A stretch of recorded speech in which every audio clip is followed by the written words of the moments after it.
ভারতের বিভিন্ন রাজ্যের সর্বমোট মুসলিম জনসংখ্যা সম্পর্কে জানুন। কেরালায় মুসলিম জনসংখ্যা ৮৮,৭৩,৪৭২ জন। পশ্চিমবঙ্গে 2,46,54,825 জন। আসামে 1,06,79,345 জন। মিজোরামে মুসলিম জনসংখ্যা 14,832 জন।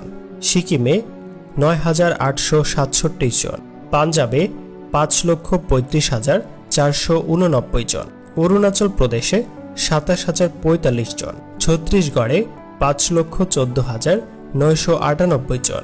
উড়িষ্যাতে 9,11,670 জন। হিমাচল প্রদেশে 1,49,881 জন।